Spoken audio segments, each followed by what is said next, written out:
manifesting while you're asleep. And I was like, what do you mean? What are you talking about? And he taught me this process that before I go to bed, I could ask a question. So I could say angels, God, spirit, whoever is hearing my voice that has my best interest in mind, right? Clarity. I would love it if you gave me the answer to this question and give it to me in the form of a dream. Cue music. Places, everybody places. We're starting in 3, 2. Welcome to the Autoimmune Hour, where we look at the rise of autoimmune disorders. I've brought together top experts that range from doctors, specialists, nutritionists, researchers, and even those recovering from autoimmune to bring you the latest, most up-to-date information about autoimmunity and how to live your life uninterrupted. Thank you for joining us here on the Autoimmune Hour with Sharon Sayler. Always seek sound legal, medical, and or professional advice regarding any problems, conditions, and any of the recommendations you see, hear, or read here on the Autoimmune Hour, Understanding Autoimmune, and Life Interrupted Radio. Join the Autoimmune Hour's Courage Club. Sign up now at understandingautoimmune.com. Now, back to your host, Sharon Sayler. Welcome, everyone, to the Autoimmune Hour. I'm Sharon Sayler from SharonSayler.com, and as always, from UnderstandingAutoimmune.com. And it's a pleasure to be with you here on another brand new episode. Believe it or not, we're closing in on 500 episodes, and we're in our our first decade. We're in our 10th year here. So I'm very excited about that.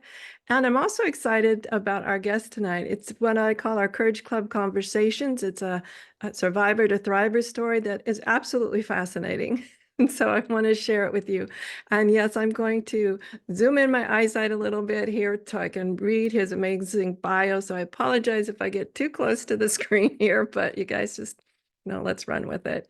And tonight we're welcoming Keith Leon S., and he is a 9-time award-winning, 11-time international best-selling author, and he owns a successful publishing company, and he is also a 7-time award-winning filmmaker. I know, it's pretty impressive, right? He has appeared on many popular radio and television broadcasts on ABC, CBS, NBC, just to name a few. And his work has been covered by Inc. magazine, LA Weekly, the Huffington Post, Publish magazine, and Succeed magazine. And he has a really compelling and inspirational story that we're going to talk to him about. And he's even had encounters with angels. So we're going to ask about that too. His book is entitled Walking with My Angels, A True Story. And it's got the foreword by the Chicken Soup Soul guy, Jack Canfield. So we'll talk about that too. And I've always wondered about angels. So lots to talk about. Welcome to the show, Keith. Thank you. It's a pleasure to be here. Oh my gosh, what an amazing bio. I'd like to talk about first is we'll talk about maybe the messy part, that survivor part of your story. You have had quite a history, quite a childhood that led you to be where you are today, which is amazing to me given what I read in your book. Which parts do you want me to share? Angel Well, stuff or business stuff? I'd like to share a little bit about growing up with a manic-depressive mom and a dad who wasn't there. Gosh, talk about having some of the things stacked against you before you even start to become an award-winning author, publisher, and filmmaker. Yeah, that's true. My mom barely got out of the bed unless she was manic. And like I looked forward to the manic times because it would be like, let's go, throw me in the car. We'd go on adventures. But those times were so far and few in between. So basically I was raised by my grandmother and my sister. And my poor sister, she was just trying to be a teenager. And then she had this little brother tagging along. And she did the best she could, but she was trying to have a good time. So that's why I feel like my guardian angel stepped up and started talking to me and identified itself as such and kept me out of harm's way. Because there's a lot of times I would have ended up in deep trouble had I not had that voice guiding me. And the voice was outside of me, which I think was brilliant and constantly moving around. And I think that was so that I wouldn't think that it was an imaginary friend when my mother and her friends were accusing me of that. If it had been in my head, maybe I would have bought into that story. But because the voice was constantly moving and giving me advice that kept me from getting hurt many times, after a while, even my mom started saying, hey, what does your guardian angel think about this? She saw so much evidence over and over again that Wow. he was real. Now, did it identify itself as a guardian angel? Or I can't Yes. imagine when I'm just all of a sudden start hearing something. Yeah. I'm like, who is that? What is that? Where's Because that I'm coming just from? really young, and I'm your guardian angel. Everybody has one. And one of the things he shared with me is that guardian angels basically have two jobs: love us unconditionally and get us to our predetermined expiration date. And I really know what that meant till later. And anytime, usually anything other than that, we have to ask them, because that's the only two jobs that they do, because we have free will. But I was this like kid in crisis, right? Mom didn't get out of bed, no father, teenager trying to raise me. And so I felt like he needed to step in and intervene, and especially in certain times of danger, to keep me from, being taken, literally. Now, I've always joked I have a small army of guardian angels. Yeah, I do feel like there's a couple that are the lead, but yeah, yeah. I have a funny story about that too. There was a really well-known angel person that you might know, and she had a crowd of people around her. And I was at this one event, and she looks over and she's, "Stay there." And I was like, "Okay." And so I kept talking to my friends, and she finished talking to the people she was talking to, and then she came over and she goes, "Do you believe in angels?" And I go, "Oh, you mean my posse?" And she was like, "Oh, thank you. Oh my God." She said, "I've like literally never seen so many angels with one person. So I wanted to make sure you at least believed in them." oh my gosh. I like you call them the posse. That's great. Yeah. Now, I have this strange habit. Now, I've never seen them. It's not mine nor yours.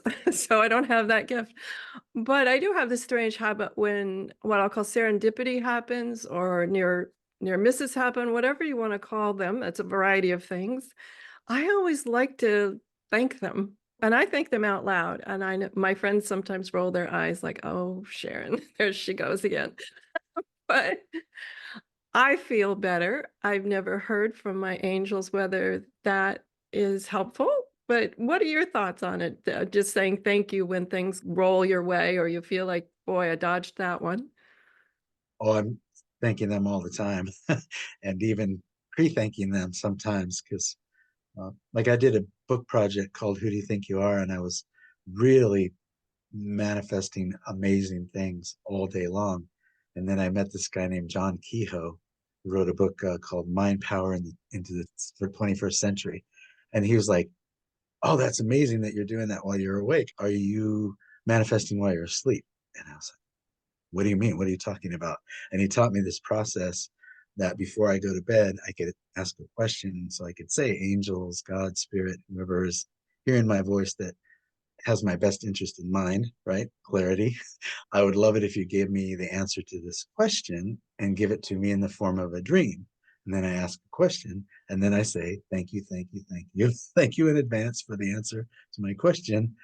And then I'll ask the question, then I will say, "I'll remember my dreams, I'll remember my dreams, I'll remember my dreams, I'll remember my dreams," until I fall asleep, at least 50 times, because I wasn't really remembering my dreams before he put me into that process. So that process alone kind of brought it to the forefront, like you said, for me to just anytime, that I feel like I had that guidance, that just to say thank you, and be grateful.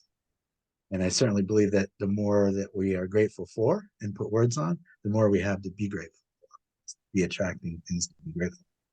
Oh, absolutely. And I'm glad you answered my question before I asked it. And that was like, I'm not sure I would remember. I was thinking, I always keep a piece of a notepad and pencil by my bed because a lot of things happen in the night that I wake up and I'm like, okay, don't get distracted.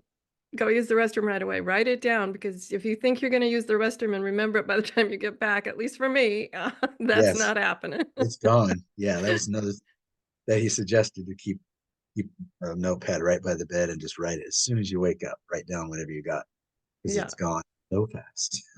And I know a really well-known filmmaker and author, and that's his process. Like, Well, Pinky Chenille and the Rainbow Hunters, the children's book I wrote for my granddaughter that became very popular beyond my granddaughter, came to me in a dream. I guess it's a dream. I'm not sure what it came to me as a tale in my head in the middle of the night. I guess that's how I'd say it. It was Yeah. very strange. I woke up and at 2 a.m. in the morning, and there the whole story was in my head. It had Mhm. been playing out in a dream, and I immediately wrote it down. Okay, was this just something I read right before bed or that somehow entered my subconscious without me being consciously aware of it? But no, the story was real and they wanted to be delivered for a little story for my granddaughter. And I thought that was so interesting because it was so vivid.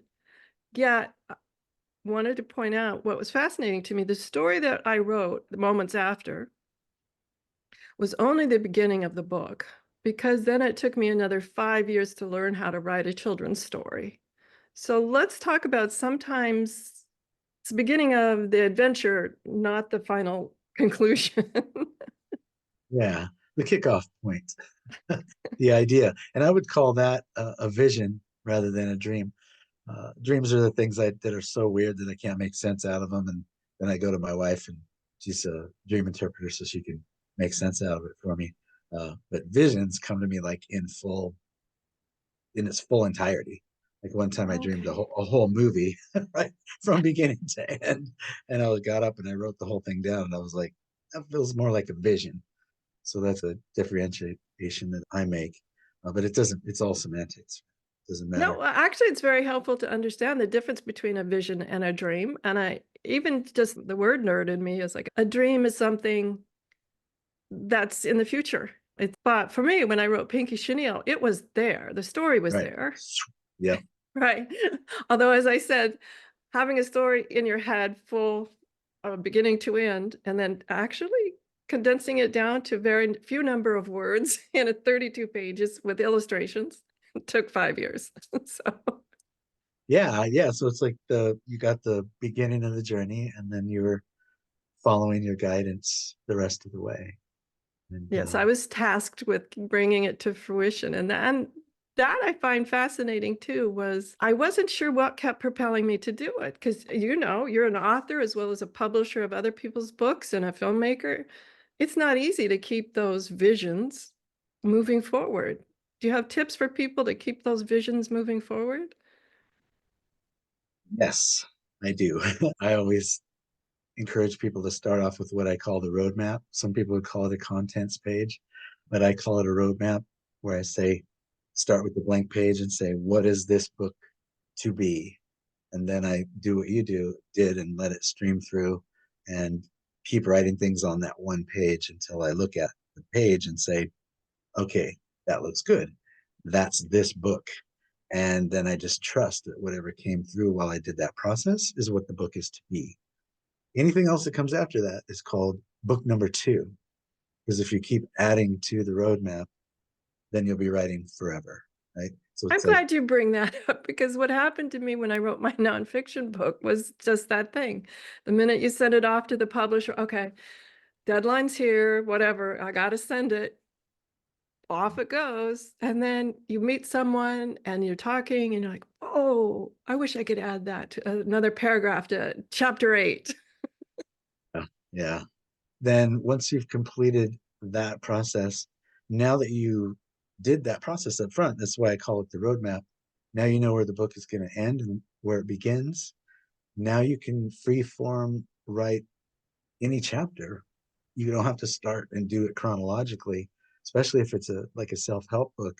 What if in chapter one you were writing chronologically, and then all of a sudden there was something really heavy that you're going to have to look at it, stare down and face one more time, and it would just feel so heavy that you say, no, I'm not going to do that, and you push it away and you stop.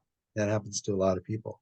So I suggest once you have that done, then you look at the page and you look at the chapters and you say, which chapter wants to be written first? And it'll jump out me because it feels like the easiest one that you've written a million times in your head before. It's just easy. That's where you start. Write that chapter and then complete a chapter before you move on to the next, because subconscious mind doesn't like undones, right? It'll take you out and show up as what they call writer's block. One chapter at a time, but you can write it in any order and it'll completely make sense because you know where it's going to start, where it's going to end. So it's one chapter at a time, always the one that feels the easiest. And at some point you'll go, I think I'm ready to get that one chapter down. You'll be prepared for the heavy one. And then I suggest free form writing the whole first draft. Like no going back, no editing as you go. If you have to stop and then you come back, go back one paragraph and read just to find out where you are. And it doesn't matter if you repeat yourself in a first draft.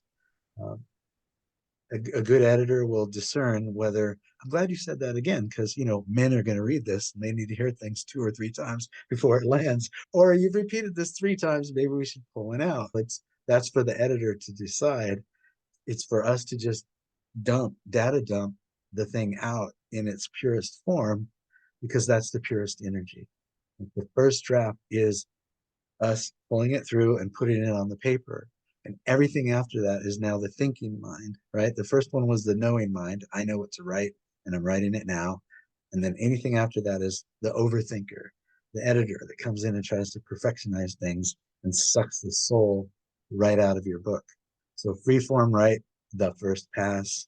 And then for my authors that I work with from the beginning, then you get one time to go through to the top, read it through once, and you'll only pull something out if it makes you want to vomit. You're just like, it's so bad, it's embarrassing, I need to rewrite that paragraph. Or I think that was for me, and I'm not sure that was for them. I think it was for me to write that one more time. It doesn't need to be in the book, and then you can pull it out. But the beautiful thing about that is, because everything is energy, right? This is part of the teachings that I teach. Even if you pull the words out of that particular vulnerable story, the essence of what you had written will still be in the book. A lot of my authors that I've taught thousands of people how to write books, thought I was cuckoo on that one, but they've had people come up and say, I loved in your book when you talked about this, and they know they literally pulled that out, and they go and recheck and it's not in the book. But it's everything is energy. So that's why I say freeform write the first pass. That's the purest energy, and then do your best to keep other people from coming in and inserting their perfect words over your words and perfectionize something. Because there are 2 different types of books. The kind that I can put down and go to an appointment, maybe forget about it for a week and come back to it. That book has been edited by 7 different people, and it's a perfect book of words. You won't find a comma out of place, but it's just that. It's a perfect book of words. Then there's the second book. I can't put it down. I'm up all night with a flashlight underneath the blanket, trying not to keep my wife up because I can't put it down. That is one where the soul of the author is still in the book. The author or the publisher didn't let the editors come in and edit the author's voice, edit the soul right out of it. Oh, I'm so glad you've mentioned that. I've worked with editors over time, and luckily I've been able to put my foot down with most of them and find a different editor. But using words that really should be this word. One of the words was therefore.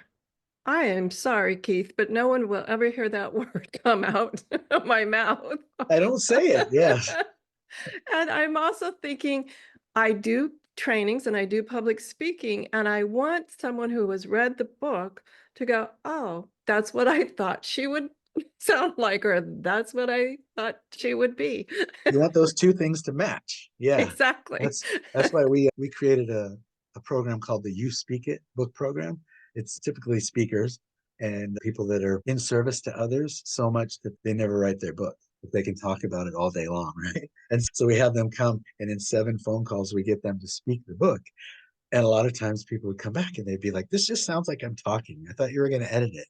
And we're like, all the commas are in the right place. It is edited well, but we kept your voice because we wanted that when people see you speak and they've read your book, they're like, finally, these 2 things match. Because how many times have you read a book and then you go see the person speak and you're like, oh, had to be a ghostwriter because it's not even the same language. And in Walking with My Angels, the editor came and said, if you had more than 3 description words in your whole repertoire, might you use this word or this word instead? And for the most part, I was like, no. Then there was one word where I was like, I love that. I have used it occasionally, and now I do want to, I brought it in. I brought it into my speaking because I loved it. Yeah. I forget what it was, but it was a great word. And I was just like, oh, I used to say that. And I had forgotten. So it's like she pulled it out of the ethers. For the most part, I was like, nope, pass. It's okay. I can say beautiful 1,000. It's still beautiful. I don't have to find 72 different words for beautiful that I don't even use in my everyday language. Exactly. I think that's important to have your own voice when, especially when it's your own story, whether fiction or nonfiction, it's all your own story. Yeah. And I love those. I can relate to the times where I've been so engrossed in a book that you read it cover to cover, regardless of the number of pages. At every waking second, including eating while reading, Yeah. I've had those books, and that's the true experience to me that I miss, oddly. It's going to show my age here, guys. I like paper books. There's something about turning the page, and I don't know, there's just some kinesthetic part of me that it really enjoys reading from an old-fashioned paper book versus the screen. I'm dating And myself, this Keith. and the smell when you open it up, that Yeah. ink paper smell. Oh, so beautiful. Yeah, I'm a book guy, so I know how you feel. I hope we never lose that. I think that's important. I'm all for being able to on the go. I do have those books that you can listen to. I get all that. My podcast too, obviously. You're listening to it, things like that. I get it. I enjoy that part of technology. But for me, if I really just have some quiet time in a hammock, a good old paper book for me. Now, as people begin to, I can be quite frightening to share our story. Both you and I are pretty open about our stories and what brought us here and the learnings that we've gotten through our lives. And I love to share those learnings. What kind of encouragement can you give to our community? So many people are also survivor to thriver stories, yet are a little hesitant to share their story or feel like wasn't just, I don't, who would be interested in my story? Who would be interested in your story are the people who are experiencing exactly what they're your perfect target market, if you will.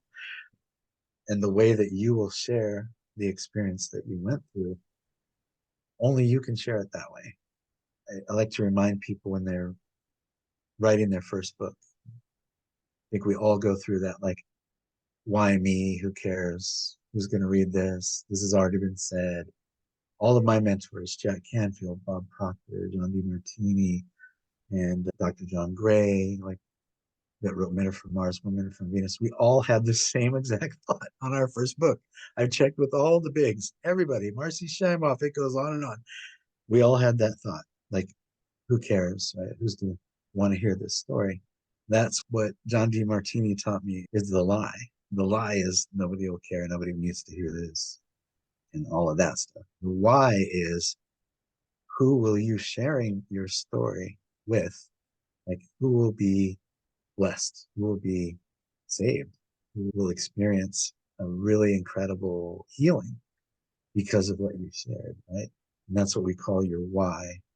Why I'm writing this book is for those people. So as I'm writing the talk, as I'm writing the book, as I'm writing anything, and I have that thought come in, the little liar, I call it, that voice, because it never tells you the truth, only lies. So anytime that voice comes in, I close my eyes and I put in front of me, I imagine, or if you don't see actual shapes when you close your eyes, then imagine or create in your thoughts that person standing in front of you saying, thank you, thank you, thank you for sharing this. Thank you for taking the time to write this talk or this book because here's what it did for me, right? And when your why becomes bigger than the lie, then you've achieved mastery. Then that book is going to be brilliant. So anytime you have that thought, just take it out, get rid of it, and keep writing. And you can keep that voice, the inner critic, the little liar, out of your book, out of your talk, out of your whatever you're doing. It's going to be masterful. And then once you complete that, then God, spirit, universe, angels, whatever you like to call it, I like to say it doesn't care what you call it, as long as you call it, right? That inner guidance, what it takes over. So once you've completed that book and it's in editing, now God, spirit, universe is working it out so that whoever's supposed to get that book in their hands or hear that talk, hear the show. It will land in their hand or their ears in the perfect time. And it's bigger than us. Ours is to get the call to do the thing, face all the fears and the voice and everything along the way, do it anyway, get it done, hand it off, and then the universe takes over. And the day that that happens, what I just shared with you, when one person is standing in front of you with tears coming down their face saying, thank you for writing this book. Here's what happened for me. Here's how it saved my life. Here, on that day, you don't care if you sold one copy or 100,000 copies, because it'll be worth everything you faced along the way. It will be worth it. That in that moment. And if we're talking about writing here, writing our own story, but I have to share the same as for my podcast too. Yes, I am a published author. Yeah, I feel that way about my podcast too. So I want to share however you choose to share your story. And who knows, maybe enough podcasts, you get them transcribed and and Yeah, you've got your book. Who knows? That's always a possibility. I've had people tell me, how'd you start? I'd say, how'd you start writing your stories? I wrote blog posts first. Oh, yeah, dip your toe in. Although yeah, I'm a little more jump into the deep end because you're more likely to commit to it. But if you're a dip your toe in and it works for you, yeah. go for it, right? And as far as the survival story, I wrote in my book, Walking with My Angels, uh, at the time, it was like I should have died 8 times already. I wrote about some of those in the book.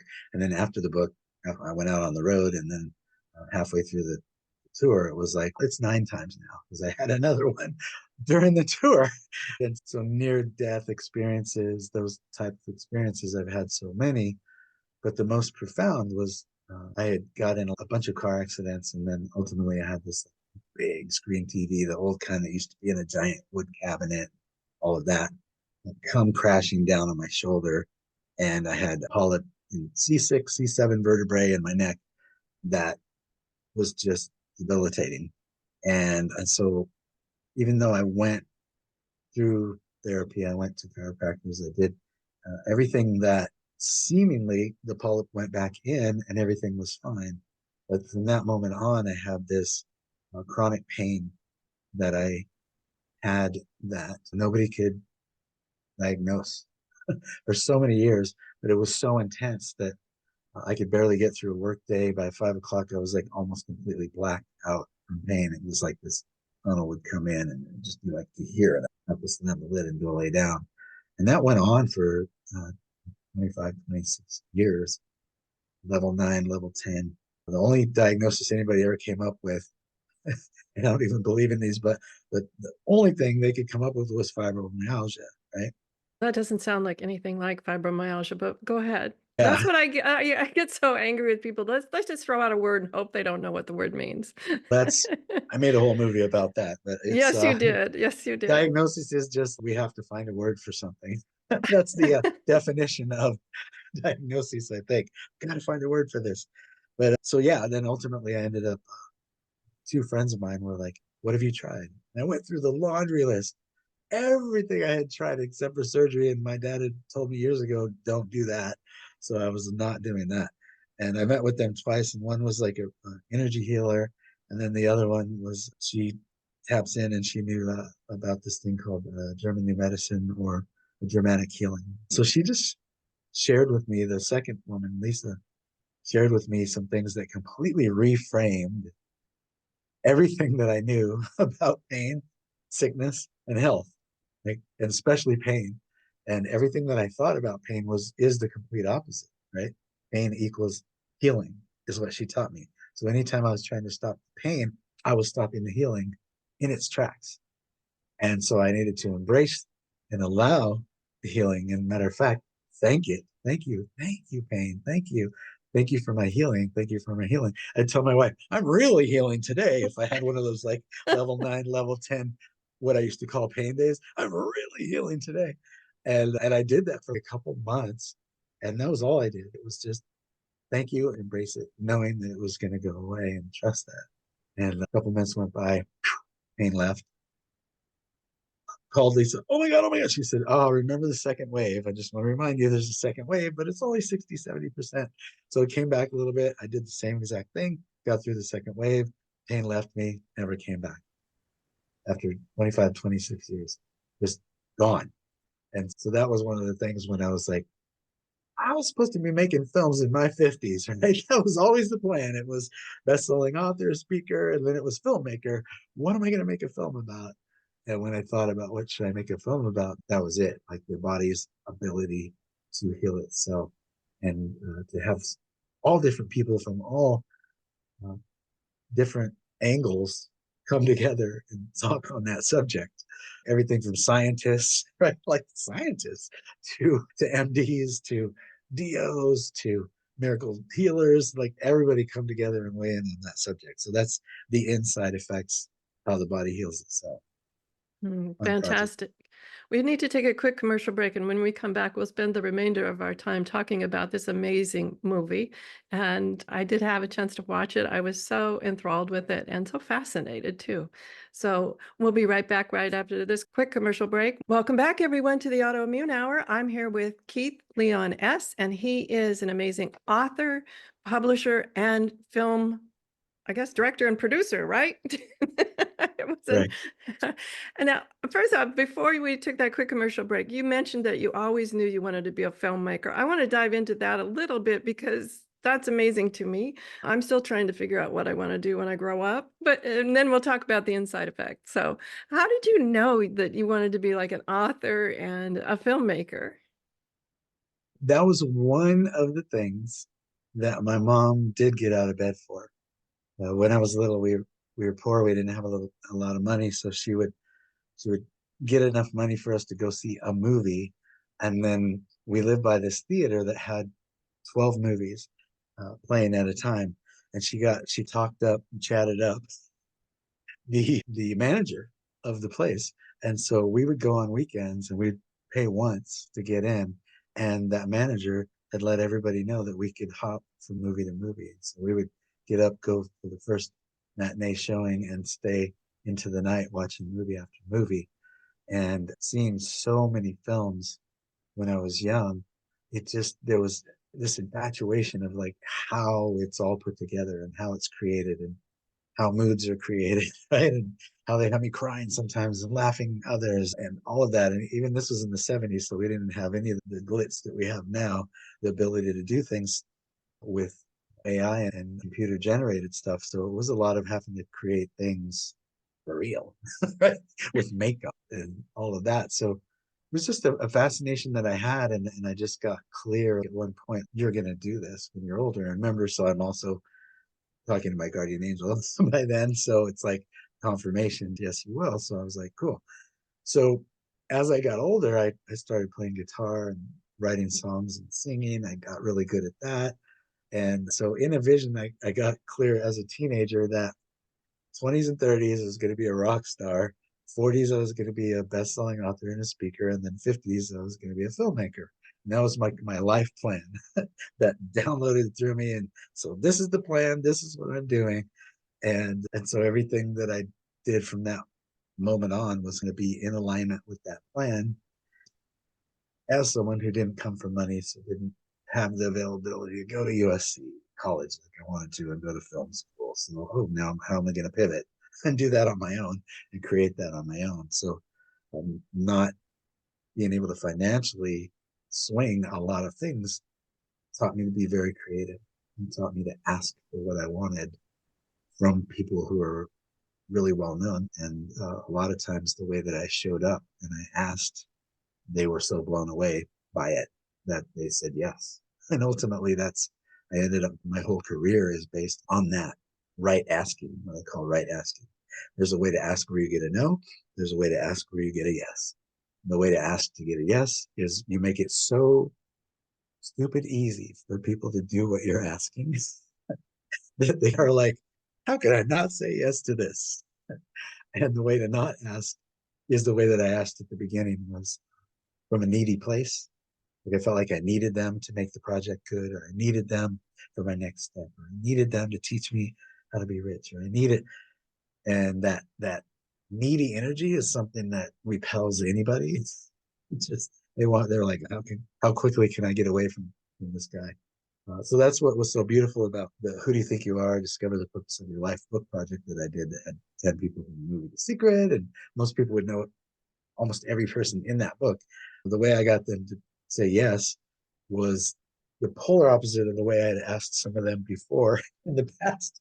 And so I remember Bob Proctor saying, I told him at one point, hey, remember when you were at this one event and I asked you this thing and you were just like repelled and wanted, just couldn't get away from me quick enough? And he's, yeah, I remember that guy. And then I That said, guy. I'm that guy. And he's, no. And I was like, yeah. And he's, I wouldn't even know, like we could have went our whole relationship and I would have never known that guy was you because that guy was looked different, acted different, was in a needy place, was just all the things that are like, nah.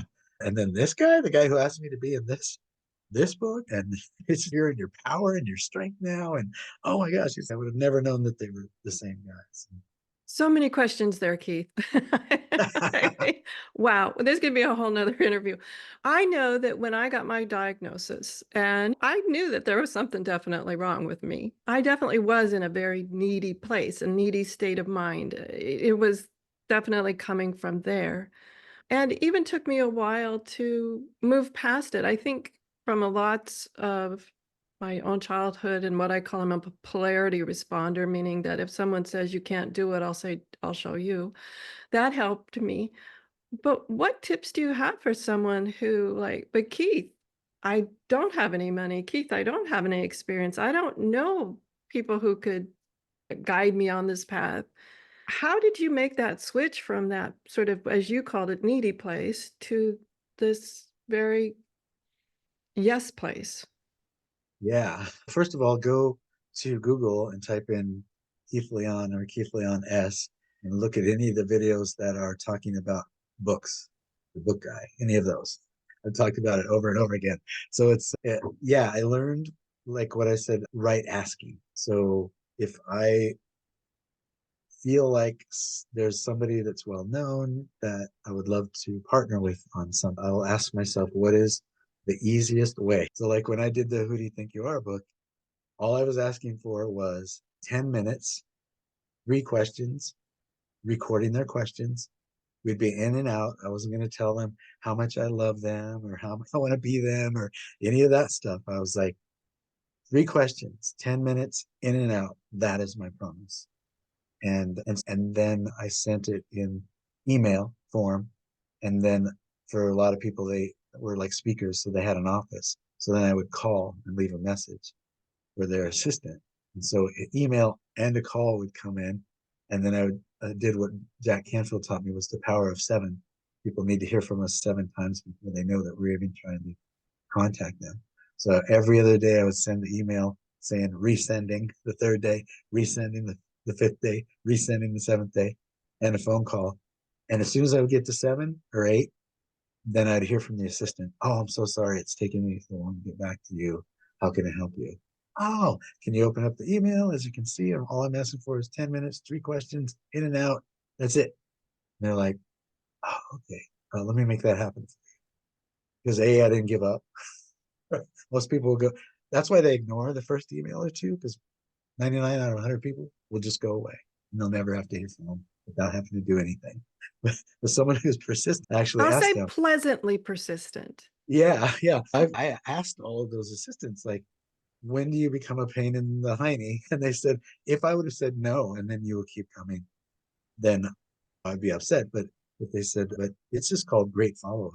Matter of fact, if it wasn't for your great follow-up, this never would have happened because there was a deficit. Like now they had failed me so many times that they had to do something for me. And then I made good on that promise. When they showed up to do the interview, I said, oh, thank you so much for coming. Let's take a breath together. Enter. Okay, you ready? Yes. And then I asked them the 3 questions and I said, okay, thank you so much. We'll be back to you with the first draft in a rushed energy. And then they would say, wait, tell me more about the book. Tell me more about you. Now I had delivered what I said, but now we're on their time. And I was on with some of them for a long time. And some of those people are to this day are my mentors. And that was 2006, 2007, and are still my mentors and business advisors. So it's right asking how can I make it so easy for them to say yes, but they will. endorsement for the book. I want an endorsement, right? If I say, hey, will you give me an endorsement? The answer is no every time because they don't have time and they feel like they have to read the whole book and all of that. There's a way to ask for endorsement that's been happening forever. And sorry if this bums some people out, but when you ask for an endorsement, you ask within the space of having to scroll down in an email, and then you say, I've written a book called It's About This. I would love an endorsement. I have attached a short excerpt of my book, one chapter, maybe the introduction, one chapter, short excerpt, keyword short, and 3 endorsement quotes for you to either choose one as is, change one a little bit, or write one of your own. Thank you in advance for saying yes to this request. Sign off. And then underneath that, suggested endorsement quotes. 3 pre-written endorsement quotes, 1 sentence, 2 the longest is a good endorsement quote. And how creative can you be in 1 sentence anyway? Odds are one of those 3 is exactly what they would have said, even if they wrote it themselves. So now they're like, all I have to do is open this up, scan it, find out what the book is about, get a sense of the writing style, and if I like it, and then I can point to an endorsement quote if I want and say that one. Talk about making it easy, and that is how they've been asked by people in the business for so many years. That's how they're used to getting it, the ask. So if it doesn't come up like that, they're thinking, oh, that's hard. No.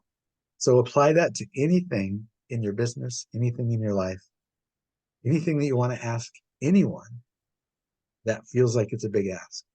For a loan from a family member, like apply it to anything. Right asking. How can I ask this question in a way that makes it easy for the other person to say yes? And that has completely changed my life, my business, and so many people who I've mentored who actually do it.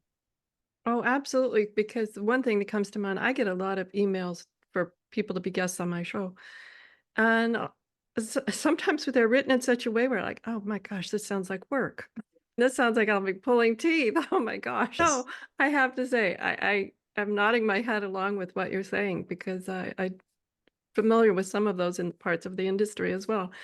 But I do get a lot of emails and it's not that I have a bad intention with it, but the ones that sound like a lot of work go to the bottom of the pile because I'd rather knock out 10 right away than, and best of intentions, the bottom of the list tends to say the bottom of the list. Yeah. Yeah. I was going to say it's not ill intention. It's just, oh, I'll do that later. And then later doesn't come because there's always the easy ones are always in front of you. So you never have the thought, oh, let me go sift through the hard ones. Right. The Right. subconscious mind won't do that. It just doesn't do that. It's just like always looking for the simplest way to do it. And so that's why if you ask from that place, then subconscious mind goes, oh, that's easy. Yes. And since we're talking about the subconscious mind and the unconscious mind, and we're just down to our last 7 or so minutes, I want to talk about the inside effects, how the body heals itself. It's an amazing movie. I think it was about 90 minutes long, right? Yeah. Yeah. 93. Yeah, yeah, and so this is a compliment, and I say this about certain books and certain movies. It was an easy watch. I was fascinated the whole time, and I felt like the 93 minutes went by very fast because I was so fascinated by it. So let's talk about what are some surprises and things that you learned from the people you interviewed in the movie? Prizes where there were some things about health and that I had never heard of. And we as book publishers, the first 50 books we published were functional medical practitioners, doctors of all sorts. So I thought I had already heard of everything. There were a couple things that came up during the interviews from people that are cutting edge, not as traditional as we're used to. So I would say those things that came out of left field. Like I was like, wait, what did you just say? Right? And we won't, just because keyword search, I won't use a couple of those words here so that you don't get blocked. But there are definitely some new things that you may not have ever heard of in the film. And I think the reason that it was an easy watch, even though it had some cutting edge things, is because each of these people that I asked to be in the film, some of them are pretty radical out there in the world. And if you listen to their stuff, it's definitely a wow. movie you watch with a very open mind, going, Yeah, maybe, yeah, possibly. yeah. And some of those people out there are very right. And but my intention was that we all stayed neutral. And so it all started with me. So before every interview, I would go within and I would say, or do what I call the best possible outcome. Okay, let us be neutral. Let us come from a loving place. Let us just be sharing information.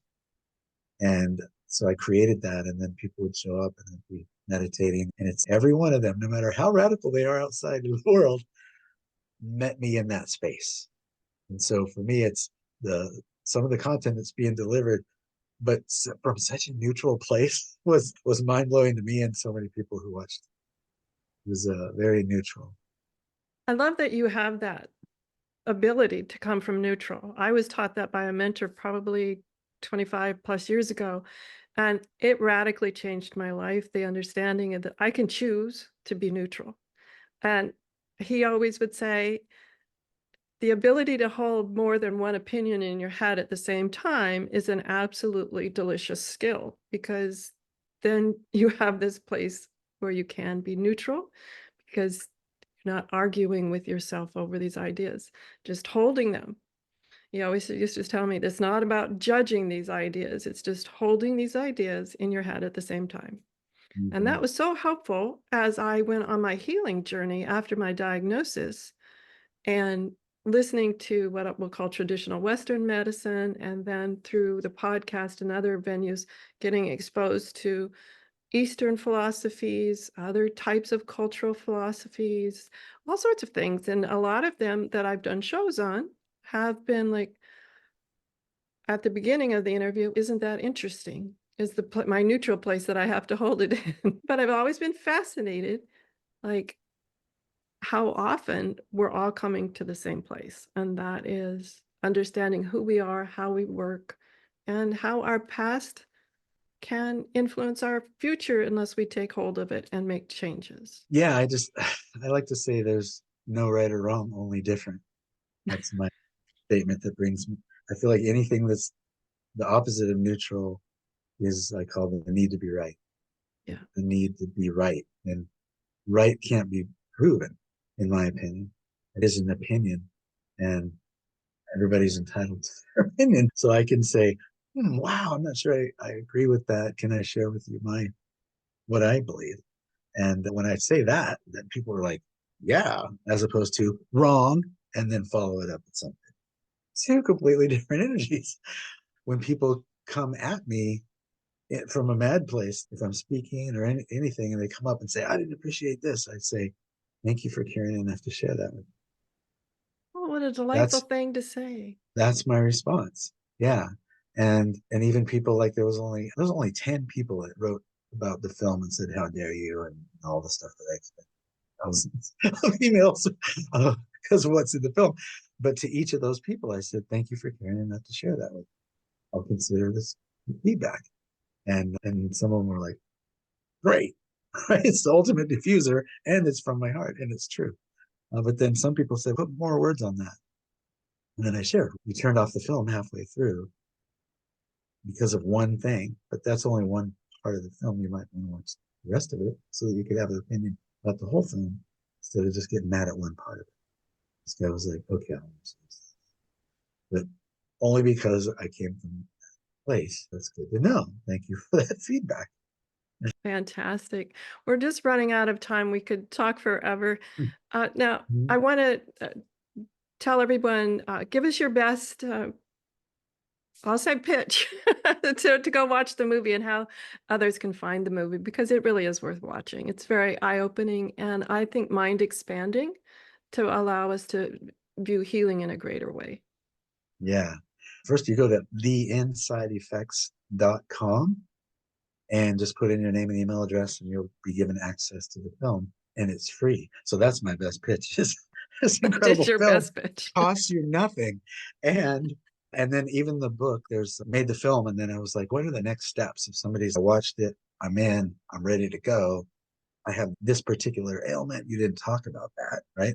So I did 2 books, and unlike other publishers where they have the 99-cent Kindle for one day and the super low price on the book for one day so they can get bestseller status, I remain at that same exact price because I want the world to have these books. This is moneymaker. This is a passion. Amazing. So that's the insideeffects.com. Mm-hmm. And we'll have that URL up over at understandingautoimmune.com. We'll have to have Keith Leon S. back because, as you can tell, there's a wealth of experience. And I just love what I call survivor to thriver stories because they help others that maybe are a little behind us on the path to see that there is a way forward. Even if they're not following our way, just knowing there is a way is always helpful. So thank you so much, Keith, for being on the show and sharing all of your hard-earned wisdom with us. And hopefully we encourage people to just open their minds a little bit to that's interesting and go from there. So everyone, have a great week, whatever your adventures. We'll have Keith back on in a few weeks just to continue our conversation because I find it completely fascinating. Join me next week for another brand new episode. Enjoy. Outlets is based on experience only. The information should never be used for any legal, diagnostic, or treatment purposes.